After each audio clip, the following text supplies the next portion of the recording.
할렐루야, 아멘. 하나님께서도 오늘도 우리와 함께 하시며 은혜를 부어주시고 축복해 주십니다. 아멘. 오늘 본문은 우리 지난주에 했던 10장에 이어서 계속해서 그 막간의 은혜가 이어지고 있는 장면입니다. 그 막간의 드라마가 계속되고 있다는 겁니다. 요한계시록 11장은 7 나팔 가운데 마지막 나팔이 울리기 직전에 하나님께서 잠시 멈추고 그 막간의 드라마를 보여주는 장면입니다.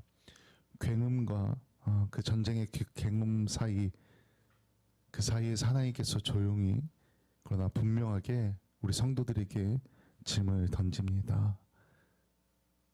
환난의 시대에 내 백성은, 우리 좀 띄워줘봐요. 화면 하나 넘겨줘봐요. 환난의 시대에 내 백성은 무엇을 붙들고 무엇을 증언하며 살아갈 것인가? 우리 마지막 때라 불리는 이 시대에 나는 성도로서 과연 무엇을 증언하고 무엇을 붙잡고 살아갈 것인가? 우리 한번 고민해 봐야 된다는 겁니다. 오늘 본문은 고난의 시대를 통과하고 있는 교회의 그 정체성과 우리 사명을 비추는 거울 같은 말씀입니다. 오늘 본문에 보면은 하나님께서 세우신 두 증인이 나옵니다. 이 두 증인은 어떤 특별한 인물이기 이전에 이 땅에 살아가고 있는 모든 증인의 삶을 압축한 상징으로 볼 수가 있습니다. 그래서 우리는 거울 앞에 서서 우리의 모습을 비춰보듯이 이 시대에 왜 하나님께서 나를 증인으로 세우셨는지 오늘 말씀을 통해 그것을 깨닫는 그런 은혜의 시간이 되기를 간절히 소망합니다. 아멘. 오늘 본문 1절을 보면은 하나님께서 요한에게 지팡이 같은 갈대를 주십니다. 그러면서 말씀하시기를 하나님의 성전과 제단과 그 안에서 경배하는 자들을 측량하라고 명령하십니다.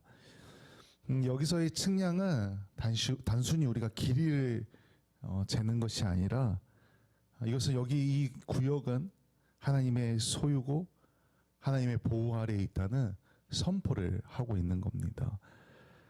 다시 말하면 환난 가운데서도 하나님께서는 자신의 백성을, 하나님의 백성을 기억하고 있다. 내가 정확하게 알고 있다.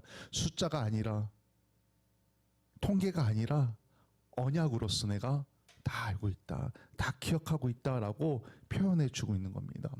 그런데 2절에 보면은 성전 바깥 마당은 내버려 두라고 합니다. 측량하지 말라는 겁니다. 그러면서 뒤에 말하기를 이 교회가 세상으로부터 외적인 핍박과 환난이 42개월 동안 당할 것임을 예고하고 있습니다. 우리가 기억할 것은 하나님께서 명령하셔서 안쪽을, 앞마당을 측량하셨다는 겁니다. 보호의 구역을 만들어 두셨다는 겁니다. 다시 말하면 우리의 삶과 우리의 영혼, 우리의 생명이 하나님의 손안에 있다는 겁니다. 하나님의 보호하심에 있다는 증거를 말씀으로써 우리에게 보여주고 있다는 겁니다. 그리고 교회가 세상으로부터 박해를 받을 수 있다. 박해를 받지만 그 박해가 무제한이 아니다. 끝이 없는 것이 아니라 하나님의 마침표가 분명하게 있다. 라고 알려주고 있다는 겁니다. 그리고 이제 여기서 두 증인이 등장합니다. 내가 나의 두 증인에게 권세를 주리니 라고 말합니다. 감람나무요 촛대라고 표현하고 있습니다. 스가랴 4장에서는 이 감람나무는 기름을 공급하고 촛대는 빛을 비추는 역할을 합니다. 다시 말하면 이 두 증인은 성령의 공급을 받아서 이 어둠 가운데서도 빛을 포기하지 않는 존재, 계속해서 증언을 하는 존재라고 말하고 있다는 겁니다. 그리고 그들의 사역은 너무나 강력합니다. 우리 오늘 본문 5절, 6절 말씀을 좀 같이 읽어보겠습니다. 5절, 6절 같이 읽습니다. 시작. 만일 누구든지 그를 해하고자 하면 그들의 입에서 불이 나와서 그들의 원수를 삼켜버릴 것이요 그들을 해하고자 하면 반드시 그와 같이 죽임을 당하리라. 그들이 권능을 가지고 하늘을 닫아 그 예언을 하는 날 동안 비가 오지 못하게 하고 또 권능을 가지고 물을 피로 변하게 하고 아무 때든지 원하는 대로 여러 가지 재앙으로 땅을 치리로다. 아멘. 불이 나가서 원수를 소멸하고 하늘을 닫아서 비를 내리지 못하게 하고 물을 피로 바꿉니다. 모세를 엘리야를 연상시키는 그런 장면으로 설명하고 있습니다. 하나님은 여전히 살아있고 그 권능이 이 땅 가운데 임함을 보여주고 있다는 겁니다. 저도 지금 패드로 설교문을 보고서 설교를 하고 있는데, 이 패드를 사용하려면 기본적으로 뭐가 있어야 됩니까? 배터리. 네, 켜져야 제가 이걸 보고 사용할 수 있습니다. 우리 성도님들 다 스마트폰 하나씩 갖고 있을 텐데, 이 스마트폰에 배터리가 0% 없다고 하면 어떻게 되면 꺼집니다. 그 충전을 못하면 어떻게 되죠? 사용을 못합니다. 그냥 고철덩어리입니다. 충전을 못하면. 전기가 공급되지 않으면은 아무것도 아니라는 겁니다. 우리 성도들도 우리에게 주어진 그 증인의 권세를 사용하기 위해서는 충전되어야 됩니다. 성령으로 충전되어야 되고 하나님께 연결되어져야 성령님이 우리에게 임하고 성령 충만하여서 증인의 권세를 사용할 수 있다는 겁니다. 그 성도는 기도하면서 끊임없이 하나님과 연결되기 위해 힘쓰고 애써야 한다는 겁니다. 많은 사람들이 교회는 이래야 부흥한다, 저래야 부흥한다, 막 세미나도 하고 강의도 하고, 그리고 뭐 어떤 사람들이 교회는 이런 걸 해야지, 야 교회는 저래야지, 저런 걸 해야지 라고 말이 많습니다. 의견이 분분합니다. 그런데 사실 교회의 사명은 아주 단순합니다. 자꾸 교회에 사람이 많이 모이고 외적으로 커져야 성공한 거라고 말합니다. 심지어 목사님들도 그래야 성공한 거라고 말합니다. 그런데 아닙니다. 교회의 사명은 성공이 아니고 증언입니다. 증인이 되는 겁니다. 그게 교회의 사명입니다. 믿음으로 성령 충만해서 증인된 권세를 행하는 것, 그것이 교회이고 그 교회에 나오는 성도님들의 힘이라는 겁니다. 우리 여기 오늘 함께 예배하는 우리 성도님들도 그 증인의 권세를 성령 충만함으로 행하시길 간절히 소망합니다. 아멘. 오늘 이제 본 7절에 보면 아주 충격적인 반전이 일어납니다. 우리 7절 말씀 좀 같이 읽어보겠습니다. 7절 같이 읽습니다. 시작. 그들이 그 증언을 마칠 때 무적행으로부터 올라오는 짐승이 그들과 더불어 전쟁을 일으켜 그들을 이기고 그들을 죽일 터인즉. 제가 빨간색으로 해놨는데 여기 이렇게 말합니다. 그들이 그 증언을 마칠 때 어떻게 되는지 아십니까? 여기 끝에 보면 이렇게 말합니다. 그들을 죽일 터인즉. 죽는다고 말합니다. 그런데 오늘 이 증언을 마칠 때가 오늘 본문의 핵심 열쇠입니다. 짐승이 등장하여서 증인들과 전쟁을 일으켜서 이깁니다. 하나님의 명령대로 증언했는데 죽습니다. 패배한 것처럼 보입니다. 여기서 짐승은 요한계시록에 처음 등장합니다. 그리고 이후 반복적으로 하나님의 백성을 대적하는 세력의 상징으로서 나타나고 있습니다. 세상의 권력, 왜곡된 이념, 하나님이 없는 문명들, 이 하나님의 권세로 무장했던 증인이 증언을 마치고 험하게 죽어버립니다. 그리고 그들의 길거리에 방치하고 그 시체를 사람들이 기뻐하고 즐거워하며 예물을 서로 보내고 즐거웠다고 말합니다. 완전 망가진 겁니다. 왜 이런 일들이 일어났습니까? 그 증언이 믿지 않는 사람들의, 세상 사람들의 마음을 괴롭게 했기 때문에 그렇습니다. 양심을 찔렀기 때문에 그렇습니다. 세상은 진리를 망하는 입을, 진리의 말을 막았을 때 승리했다고 착각한다는 겁니다. 순교라는 단어가 영어로 마타덤입니다. 우리 넘겨줘 보세요. 예, 그리고 증인을 뜻하는 헬라어인 마르티스에서 이 단어가 파생되었습니다. 순교, 증언. 증언은 종종 죽음의 대가를 요구합니다. 예수님을 믿는 것, 우리의 신앙을 지키는 것. 수많은 성도들이 예수님을 증언하고 죽어갔습니다. 초대교회 때도, 종교 개혁자들의 그 화형 때에서도, 또 현대의 성도들은 침묵과 조롱 속에서도 이 증언을 이어가고 있습니다. 혹시 기억나실지 모르겠지만 한 7, 8년 전쯤에 그 김홍희 선교사님이 터키에 선교하다 같이 사역하던 분이 총에 맞아 죽었다고 제가 한번 말씀드린 적이 있습니다. 지금 시대에도. 제가 지난주에 신의 악단 영화를 보고 왔는데, 이게 실화를 바탕으로 한 거라는데, 북한에서도 예수님을 믿는 사람들이 있고 예수님을 믿다 죽어가는 사람들이 여전히 있다는 겁니다. 또 이슬람 세력, 강성 이슬람 세력관 안에서는 하나님을 믿는다는 이유로 죽어가는 사람들이 있습니다. 가장 분명한 것은 이러한 박해 속에서도 교회가 사라지지 않았다는 겁니다. 오히려 교회는 더 또렷해집니다. 교회는 더 분명하게 세워진다는 겁니다. 우리가 믿음으로 살다 보면은 때로는 손해를 보고 조롱을 당할 때가 분명하게 있습니다. 교회를 조롱하고 괴롭히는 사람들, 욕하는 사람들의 말을 들어보면은 억지스러운 게, 말도 안 되는 게 엄청 많습니다. 그냥 무조건적으로 비난하고 조롱하는 사람들 너무나 많습니다. 그런데 우리가 아무리 그것 때문에 공격을 당해도 낙심할 필요가 없다는 겁니다. 다시 말하면은 우리의 그 믿음의 삶이, 성도의 그 증언이 세상을 흔들 만큼 강력하다는 것입니다. 박해는 실패의 증거가 아니라 우리가 증인이라는, 진짜라는 표시라는 겁니다. 성도는 그저 있는 그 자리에서 인내하며 증인의 길을 걸어가면 된다는 겁니다. 오늘 여기 예배하는 우리 성도님들도 그 증인의 길을 인내하며 믿음으로 간절히 그 길을 걸어가길 간절히 소망합니다. 아멘.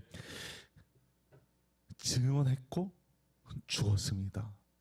그런데 또 반전이 일어납니다. 사흘 반이 지나고 하나님의 생기가 증인들 속에 들어갑니다. 우리 11절 말씀을 같이 읽어보겠습니다.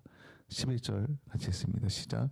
3일 반 후에 하나님께로부터 생기가 그들 속에 들어가매 그들이 발로 일어서니 구경하는 자들이 크게 두려워하더라. 하매, 아무래도 좀비 영화가, 이 영화들이, 감독들이 구절 보고서 좀비 영화를 만든 게 아닌가. 사람들이 하나님의 생기가 들어가니 그 시체가 되었던 사람들, 조롱했던, 세상 사람 조롱했던 그 시체가 하나님의 생기가 들어가니 살아나서 일어났다고 말합니다. 얼마나 무서웠겠습니까? 보던 사람들은. 세상이 끝났다고 살아난 그 자리에서 하나님께서 다시 시작하신 겁니다. 그 증인들이 일어났을 때 하늘로부터 이런 음성이 들려옵니다. 이리로 올라오라, 올라오라고. 그리고 그들은 그 음성을 듣고 하늘로 승천합니다. 구경하는 원수들은 공포에 질립니다. 죽었던 사람들이 일어나서, 그리고 지진이 일어납니다. 성이 무너지고 사람들이 깔려 죽습니다. 남은 자들은 두려워하여서 하나님께 영광을 돌렸다고 말합니다. 이것은 그리스도의 부활과 승천을 그대로 재현하는 모습입니다. 증인의 삶은 예수 그리스도의 경로를 따라갑니다. 죽음의 끝이 아니라 부활이 종착역이라는 겁니다.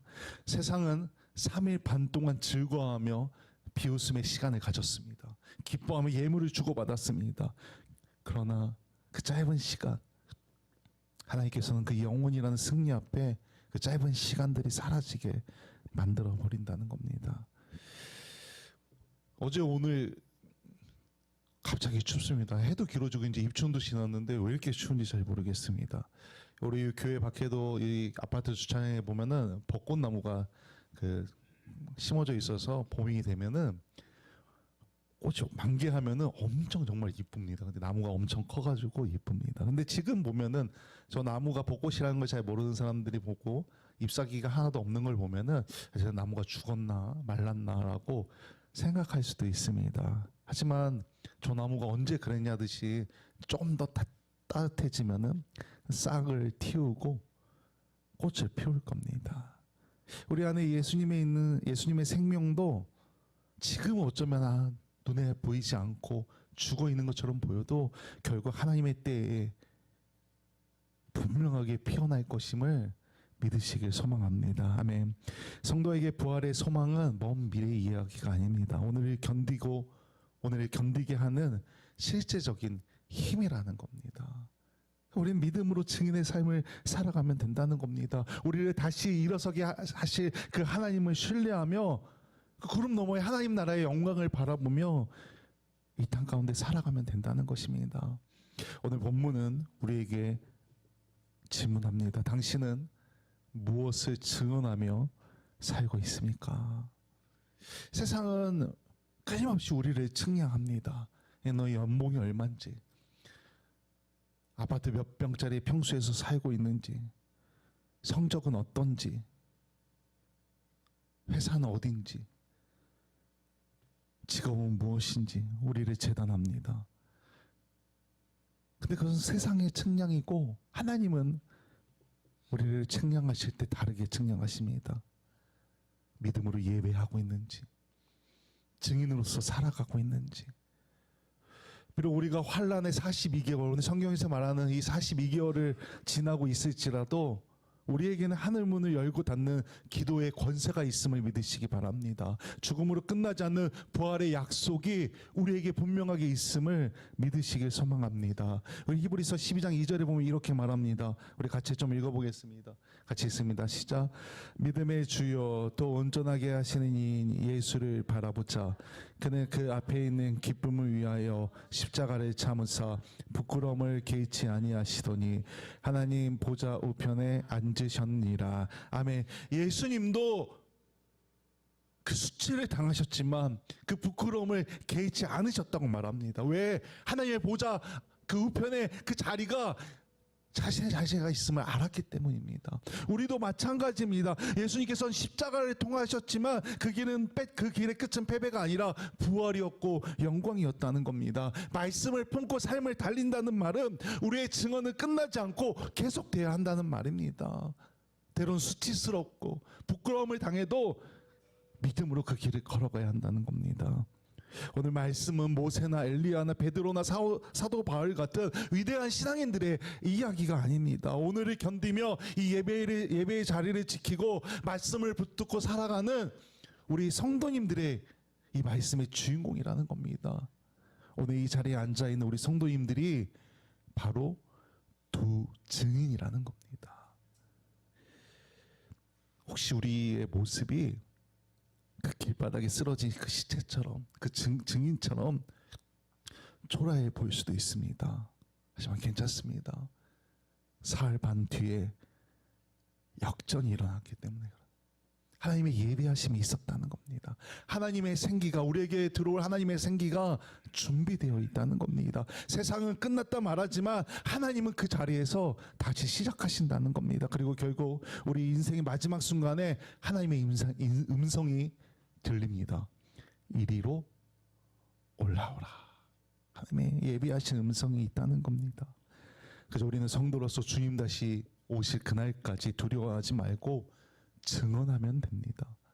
결과를 계산하지 말고 신실함으로 성도의 길을 걸으면 된다는 겁니다.